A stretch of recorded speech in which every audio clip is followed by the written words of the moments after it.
4 നില കെട്ടിടത്തിൻ്റെ മുകളിൽ നിന്ന് ശബരിഗിരീഷ് എന്ന് പറയുന്നൊരു മനുഷ്യൻ താഴേക്ക് വീണ്. കുടുംബം പോറ്റാൻ വേണ്ടി ജോലിക്ക് പോയതാണ്.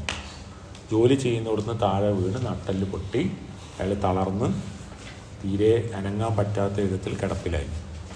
നിങ്ങളുടെ പ്രായമുള്ള ഒരു പെൺകുട്ടിയുണ്ട്, മൂത്തൊരു കുട്ടിയുണ്ട്, താഴെ ഒരു ആൺകുട്ടിയുണ്ട്, ഭാര്യയുണ്ട്, തറവാട്ട് വീട്ടിലാണ് താമസം.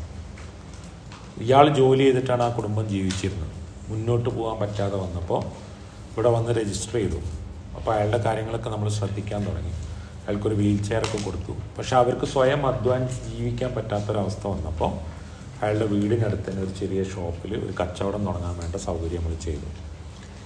അങ്ങനെ അവിടെ ഈ വീൽ ചെയറിൽ ഉന്തി വന്ന് അതിൻ്റെ ഉള്ളിലിരുന്ന് കച്ചവടം ചെയ്യും. കുറേ ആളുകൾ വന്ന് സാധനം വാങ്ങും. അങ്ങനെ അതുകൊണ്ട് 2-3 മാസം ഇങ്ങനെ ജീവിച്ചു പോയി. ഒരു ദിവസം ശബരിഗിരീഷും അയാളുടെ ഭാര്യയും കൂടി ഇവിടെ വരികയാണ്. വന്നിട്ട് എൻ്റെ അടുത്ത് അവിടെ ആ മുറിയിൽ ഒരു സ്വകാര്യം പറയാനുണ്ടെന്നിട്ട് അങ്ങോട്ട് വിളിച്ചുകൊണ്ടുപോയിട്ട് എൻ്റെ അടുത്ത് ഒരു കവറെടുത്ത് തന്നു. ആ കവറിൽ എന്തായിരുന്നു എന്നറിയാം?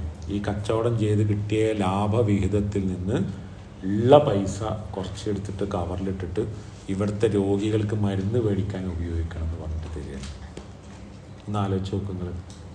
ബിൽഡിങ്ങിൻ്റെ മുകളിൽ നിന്ന് വീണ് സ്വന്തമായിട്ടൊരു വീടില്ല, വരുമാനമില്ലാത്തൊരു മനുഷ്യന് ഒരു ചെറിയ കച്ചവടം തുടങ്ങി അതുകൊണ്ട് കഷ്ടിച്ച് അരിഷ്ടിച്ച് ജീവിക്കുന്ന മനുഷ്യൻ ആ കിട്ടിയ പൈസ എന്നൊരു കവറിൽ ഞാൻ സത്യത്തിൽ വല്ലാത്തൊരു ഇതിലേക്കാണ് പോയത്. നമ്മളൊക്കെ എത്ര ചെറിയ മനുഷ്യരാണെന്ന് തോന്നിപ്പോയി. സ്വന്തമായിട്ടൊരു വീട് പോലും ഇല്ല.